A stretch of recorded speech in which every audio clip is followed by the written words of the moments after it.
Thiruvananthapuram പൊട്ടിത്തെറിക്കുകയാണ് sir. എന്തും സംഭവിക്കാം. അതിലൂടെയാണ് കാര്യങ്ങൾ പോകുന്നത്. തരൂർ വീണ്ടും അതൃപ്തി അറിയിക്കുന്നുണ്ട്. നേരത്തെ ഹൈക്കമാൻഡൊക്കെ വിളിച്ച് പിണക്കമൊക്കെ മാറ്റി 2 മണിക്കൂറൊക്കെ സംസാരിച്ച് വിട്ടതാണ്. പക്ഷെ തരൂർ മെരുങ്ങാൻ ഉദ്ദേശിക്കുന്നില്ല എന്നുള്ളതാണ്. രണ്ടും കൽപ്പിച്ചിറങ്ങുകയാണ് തരൂര്.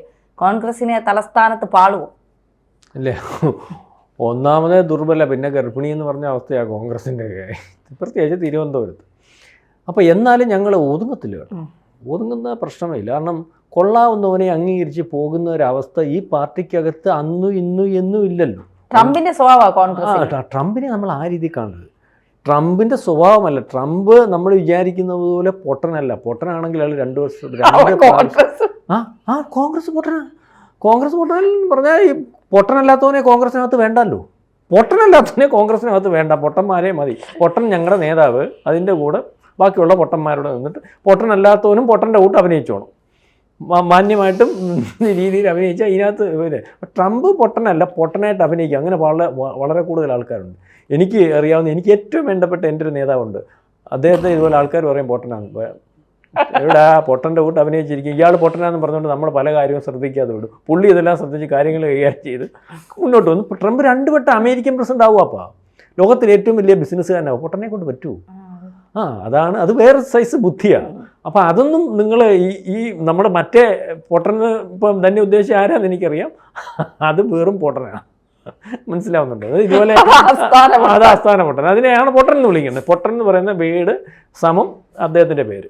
അപ്പോൾ അതവിടെ നിൽക്കട്ടെ. ഇപ്പോൾ തിരുവനന്തപുരത്ത് ഈ പറയുന്ന പോലെ തിരുവനന്തപുരത്ത് മാത്രമല്ല കേരളത്തിലുടനീളം സ്ഥാനാർത്ഥി നിർണയത്തിനകത്ത് വളരെ കൃത്യതയോടുകൂടി വ്യക്തതയോടുകൂടി ആദ്യം അവതരിപ്പിച്ച് ഇറക്കി പണിഞ്ഞ് 110 സീറ്റ് കൊണ്ടുവരുമെന്ന് പറഞ്ഞ ആളാ യാഥാതൊഴിലാളി. ഇവിടെ വന്നപ്പോൾ യാഥാതൊഴിലാളിയായി പുള്ളിയെ ഷെട്ടിക്കയറ്റി. അപ്പം ഇതിനകത്ത് ഇദ്ദേഹം ഇപ്പോൾ പറയുന്നത്, ഇദ്ദേഹത്തിൻ്റെ കാര്യം അറിയാമല്ലോ, ഇദ്ദേഹം എന്നും അദ്ദേഹത്തിൻ്റെ വ്യക്തിത്വം സൂക്ഷിച്ചുകൊണ്ടിരുന്ന ആളാണ് ശശി തരൂർ. അദ്ദേഹത്തിൻ്റെ വ്യക്തിത്വം എങ്ങും പണയം വെക്കാൻ അല്ലെങ്കിൽ നിന്നു കൊടുക്കുന്ന ആളല്ല. അത് പലവട്ടം കോൺഗ്രസിന് അത് തെളിയിച്ചു കൊടുത്താണ്. ഞാൻ ഈ കോൺഗ്രസിനകത്ത് നിൽക്കുന്നു, അല്ലെങ്കിൽ കോൺഗ്രസിൻ്റെ ഐഡിയോളജി ഞാൻ അംഗീകരിക്കുന്നു, കോൺഗ്രസ് അത്തരത്തിൽ ഒരു പാർട്ടി പണ്ടങ്ങോ ആയിരുന്നു, ഇപ്പം അതുകൊണ്ട് ഞാൻ ഇതിനകത്ത് വന്നാണ്, ഇപ്പം അതങ്ങനെയല്ല. അതുകൊണ്ട് ഇതിനകത്തെ തിട്ടൂരങ്ങൾ എനിക്കനുസരിച്ച് പോകേണ്ട കാര്യമില്ല, ഞാൻ അങ്ങനെ നിന്നു കൊടുക്കുന്നില്ല, എനിക്ക് ഇതിനകത്തൊന്നും ഒന്നും വേണ്ട. മനസ്സിലാവുന്നുണ്ടോ? അതുകൊണ്ട് അദ്ദേഹം ACC പ്രസിഡന്റ് സ്ഥാനത്തേക്ക് അദ്ദേഹം ആരെടുത്തപ്പോൾ മത്സരിച്ചു. അദ്ദേഹം വേണ്ട വിധത്തിൽ അത്ഭുതപ്പെടുത്തുന്ന രീതിയിൽ നെഹ്റു കുടുംബവും അല്ലെങ്കിൽ അതിൻ്റെ പിണിയാടന്മാരും വളരെ സ്വാധീനം ചെലുത്തിയിട്ടും അയാൾക്ക് അതിനകത്ത് പ്രത്യേക ഒരു ഗ്രൂപ്പ് ഉണ്ടാക്കാൻ സാധിച്ചു. അയാൾക്ക് കുറേ വോട്ട് പിടിക്കാൻ സാധിച്ചു. അതിനുശേഷം നമ്മുടെ സിന്ധൂർ ഉൾപ്പെടെ പല കാര്യത്തിനകത്ത് ശരിയായ അഭിപ്രായം പറഞ്ഞു. അത് ലോകം കേൾക്കുന്നു, അല്ലെങ്കിൽ അതാണ് ശരിയെന്ന് എല്ലാവർക്കും, കോൺഗ്രസ്സുകാരന് പോലും അടക്കം പറയേണ്ടി വരും. അതിനുശേഷം ഇദ്ദേഹത്തെ പുറത്താക്കാൻ പറ്റാത്ത കോൺഗ്രസിൻ്റെ ഒരു ഗതികേട് ആലോചിച്ചു. ഈ തരൂരിനെ എപ്പോഴും കോൺഗ്രസിനെ വെല്ലുവിളിക്കുന്നു. പ്രതിപക്ഷ നേതാവ് ശരിയല്ലെന്ന് പറയുന്നു, ACC പ്രസിഡന്റ് ശരിയല്ലെന്ന് പറയുന്നു, കോൺഗ്രസിന് നിലപാട് ശരിയല്ലെന്ന് പറയുന്നു, അത് രാജ്യവിരുദ്ധമാണെന്ന് പറയുന്നു, അത് ഉറക്കെ പറയുന്നു, അത് ലോകമാധ്യമങ്ങൾ ചർച്ച ചെയ്യുന്നു. എന്നിട്ട് പോലും കോൺഗ്രസിന് അദ്ദേഹത്തിനെ പുറത്താക്കാൻ പറ്റാത്തതെന്ന് പറഞ്ഞാൽ അദ്ദേഹത്തെ പുറത്താക്കിയാൽ ഈ പറയുന്നതെല്ലാം ശരിയാണ്, അല്ലെങ്കിൽ രാജ്യത്തിൻ്റെ കൂടല്ലാതാണ് കോൺഗ്രസ്, അഴിമതിയാണ് കോൺഗ്രസ്, കൊള്ളുകില്ലാത്ത നേതൃത്വമാണ് കോൺഗ്രസ് എന്ന് വരുന്നതുകൊണ്ടാണ് പുറത്താക്കുന്നത്. അതുകൊണ്ട് അദ്ദേഹം പുറത്താവാനും തയ്യാറല്ല. ഇതിനകത്ത് നിന്ന് എന്നെ വായിച്ചവനെമാരെ മൊത്തം വായിച്ചിട്ട് ഞാൻ ഇതിനകത്ത് പോകത്തുള്ളൂ എന്ന രീതിയിലാണ് നിൽക്കുന്നത്. അപ്പോൾ ഏറ്റവും അവസാനം ഇപ്പോൾ കഴിഞ്ഞ പ്രാവശ്യം കേരളത്തിലാണ് അടുത്ത തെരഞ്ഞെടുപ്പിൽ വരാൻ സാധ്യതയുള്ളത്. കേരളത്തിൽ കോൺഗ്രസിന് വേരുകളുണ്ട്. അതുകൊണ്ട് ഇവിടെ വന്ന് ഉദ്ഘാടനം ചെയ്തു. ആദ്യത്തെ ദിവസം തന്നെ അളുമ്പായല്ലോ. ആ അളുമ്പ് അല്ലെങ്കിൽ പഞ്ചായത്തോത്സവം, അളുമ്പിനകത്ത് അദ്ദേഹത്തെ പരിഗണിച്ചില്ലെന്ന് പറഞ്ഞ് അദ്ദേഹം അതിർത്തി രേഖപ്പെടുത്തി. അത് ചർച്ചയായി, പ്രശ്നമായി, കേരളത്തിലുടനീളം അത് ഇലക്ഷനെ ബാധിക്കുന്ന രീതിയിലേക്ക് വന്നു. അതിനുശേഷം അദ്ദേഹത്തെ വിളിച്ചു വരുത്തി സമന്വയിപ്പിച്ച് ഈ പറയുന്ന പ്രതിപക്ഷ നേതാവ് രാഹുൽ ഗാന്ധിയും ACC പ്രസിഡന്റ് ഖാർഗെയും കൂടെ പ്രതിപ്പിച്ച് എല്ലാത്തിനകത്തും പങ്കെടുപ്പിക്കണം. ഇവിടുത്തെ എല്ലാ കാര്യത്തിനകത്തും അദ്ദേഹത്തിന് പ്രാതിനിധ്യം കൊടുക്കണം. സ്ഥാനാർത്ഥി നിർണ്ണയം ഉൾപ്പെടെയുള്ളതിനകത്ത് ചർച്ചയ്ക്കകത്ത് വരുത്തണം. എല്ലാ പ്രചരണ യോഗങ്ങളിലും പങ്കെടുപ്പിക്കണം. കേരളത്തിലുടനീളം പങ്കെടുപ്പിക്കണം.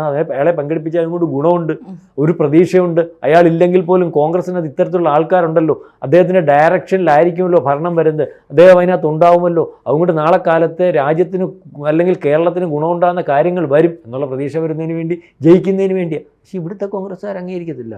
നമ്മുടെ സതീശൻ അംഗീകരിക്കത്തില്ല. നമ്മുടെ ഈ പറയുന്ന രമേശ് ചെന്നിത്തല അംഗീകരിക്കത്തില്ല. മുരളീധരൻ അംഗീകരിക്കത്തില്ല, കാരണം അംഗീകരിക്കാൻ പറ്റത്തില്ല, കാരണം അവർ ഇതിൻ്റെ മേളിലാണല്ലോ. അംഗീകരിക്കേണ്ട അയാൾ പരസ്യമായിട്ട് പ്രശ്നം ഉണ്ടാക്കി. തിരുവനന്തപുരത്ത് വിഷയമായി, എന്നെ സ്ഥാനാർത്ഥി അത് പങ്കെടുപ്പിച്ചിട്ടില്ല, ഇതിനകത്ത് എനിക്ക് ഇതിനകത്ത് പങ്കെടുത്ത് മുന്നോട്ട് എന്നെ പരിഗണന. തിരുവനന്തപുരത്ത് ആരൊക്കെ നിൽക്കണം, ആരൊക്കെ ജയിക്കണം, അതിനകത്ത് എന്നെ കൂടെ ആലോചിച്ചിട്ട് എൻ്റെയും കൂടെ അഭിപ്രായം കേട്ട് തീരുമാനിക്കേണ്ടതാണ് മാന്യത. എന്നോടൊന്ന് ചോദിക്കുമെങ്കിലും ചെയ്യാം, അഭിപ്രായം ഒരുപക്ഷെ ഞാൻ കൂട്ടായിട്ട് എടുത്തോളത്തെ, അത് പക്ഷേ എന്നോട് ചോദിക്കാമായിരുന്നല്ലോ. അവിടെ CMPക്ക് ഉൾപ്പെടെ ഉള്ളിടത്ത് സീറ്റ് കൊടുത്തല്ലോ, ആരറിഞ്ഞിട്ട് കൊടുത്തു. അപ്പോൾ യഥാർത്ഥത്തിൽ എന്നോട് ചെയ്തത് എന്താണ്? ഞാൻ വെറി ഇസ്പേഡ് 7-ാം കൂലി. കോൺഗ്രസിനകത്ത് ഇയാൾക്കൊരു കാര്യമില്ല, കേരളത്തിലൊരു കാര്യവുമില്ല, ഇയാളെ ഞങ്ങൾ വെച്ചേക്കുന്ന ഒരു MP ആണ്, ഞങ്ങൾക്ക് ഇയാളെ ആവശ്യമില്ല, ഞങ്ങൾക്ക് തീരുമാനിക്കാൻ സാധിക്കും.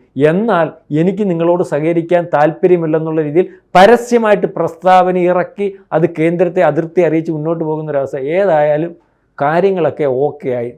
ഇത് പിണറായി വിജയൻ തന്നെ മൂന്നാമതും വരുന്ന രീതിയിലേക്കൊക്കെയുള്ള കാര്യങ്ങൾ.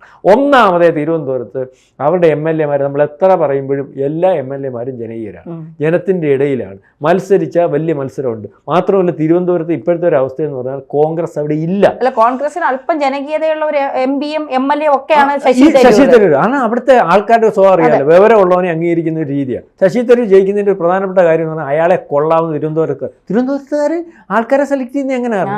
അവർക്ക് കൊള്ളാവുന്ന ആളാന്ന് പറഞ്ഞാൽ അവരെ മാത്രമേ വോട്ട് ചെയ്യത്തുള്ളൂ. അപ്പോൾ അവിടെ അയാളെ അവഗണിച്ചുകൊണ്ട് മുന്നോട്ട് പോകുന്നു. മാത്രമല്ല കോൺഗ്രസിൻ്റെ അവസ്ഥ തിരുവനന്തപുരത്ത് എന്തുവാന്ന് തനിക്കറിയാമല്ലോ.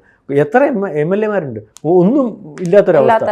മാത്രമല്ല ഇപ്പൊ BJP-യും CPM-ഉം ഉള്ളവിടെ, കോൺഗ്രസ് 3-ാം സ്ഥാനത്തേക്ക്. ആ അവസരത്തിൽ ഇതുപോലെ എങ്ങനെയെങ്കിലും ഒപ്പിക്കാൻ വേണ്ടി ഒരു കാര്യങ്ങൾ നടത്തുന്നതിന്, ജയിക്കാൻ വേണ്ടി ഒരു കാര്യങ്ങൾ നടത്തുന്നതിനോ അല്ലെങ്കിൽ പാർട്ടിക്ക് അനുകൂലമായിട്ട് കാര്യങ്ങൾ വരുന്നതിനോ തീരുമാനിക്കാതെ, പാർട്ടി വരുന്നതിന് മുമ്പ് ഇവർ ഈ പറഞ്ഞതുപോലെ പഞ്ചായത്ത് തിരഞ്ഞെടുപ്പ് അല്ലെങ്കിൽ അതിനു മുമ്പ് നടന്ന ഒരു തദ്ദേശ അല്ലെങ്കിൽ ബൈ ഇലക്ഷൻ വന്നപ്പം ജയിച്ചു, അല്ലെങ്കിൽ പല ബൈ ഇലക്ഷനിലും ജയിക്കുന്നു. അന്നേരം നമ്മുടെ പ്രതിപക്ഷ നേതാവ് പറഞ്ഞത് ഇത് പഠിക്കണം, കാരണം ഇത് പറഞ്ഞതുപോലെ ഇത് പഠിക്കണം, ഈ ജയം പഠിക്കണം.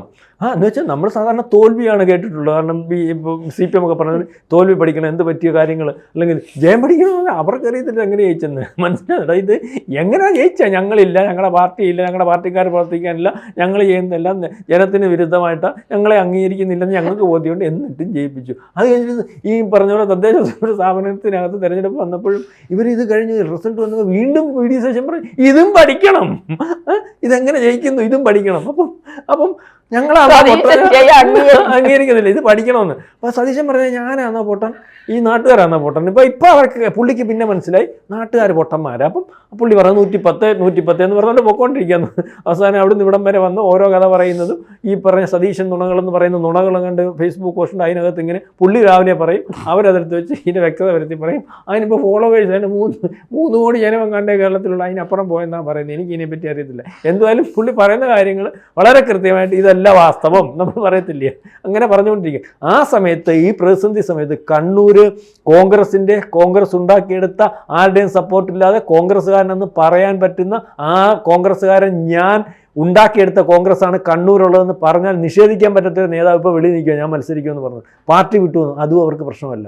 ACC പറഞ്ഞു ഇയാളെ തിരിച്ചെടുക്കുന്ന വിഷയമില്ല, അയാൾക്ക് പുല്ലിൻ്റെ വില മനസ്സിലാവുന്നു, പുല്ലിൻ്റെ വില. അപ്പം ഏത് രീതിയിലാണ് കാര്യങ്ങൾ പോകുമെന്ന് പറഞ്ഞു. ഞാൻ കഴിഞ്ഞ ദിവസം പറഞ്ഞതുപോലെ കോൺഗ്രസ് വരണമെന്നൊന്നുമില്ല, വരുന്നെങ്കിൽ KC വേണുഗോപാൽ പറയുന്നത് ഞാൻ കൂടി വന്നാൽ മതി, VD സതീശൻ പറയുന്നത് വരുന്നെങ്കിൽ ഞാൻ വിചാരിക്കുന്നിടത്ത് വന്നാൽ മതി. കാരണം അവരുടെ കയ്യിൽ ആദ്യം ഇതിനെ വെച്ചിട്ട് പിന്നെ ജയിക്കട്ടെ, ജയിച്ചാൽ എനിക്കാവുമല്ലോ. രമേശ് ചെന്നിത്തലയുടെ അവസ്ഥ ഇതാ, അദ്ദേഹത്തിൻ്റെ കയ്യിലാണെങ്കിൽ കോൺഗ്രസ് ജയിച്ചാൽ മതി, വേറെ ആരെങ്കിലും ആയിട്ട് അല്ലെങ്കിൽ മുഖ്യമന്ത്രിയായിട്ടോ കോൺഗ്രസ് മിനിസ്ട്രിയോ അല്ലെങ്കിൽ UDF MLA-മാരുടെ എണ്ണമോ കൂടുതൽ വരുന്നൊരവസ്ഥ വേണ്ട, അല്ലെങ്കിൽ ആ രീതിയിൽ കാര്യങ്ങൾ വേണ്ട എന്നുള്ളതിന് ഏറ്റവും അവസാനത്തെ തെളിവാണ് ഇപ്പോഴത്തെ ശശി തരൂരിൻ്റെ പിന്മാറ്റം.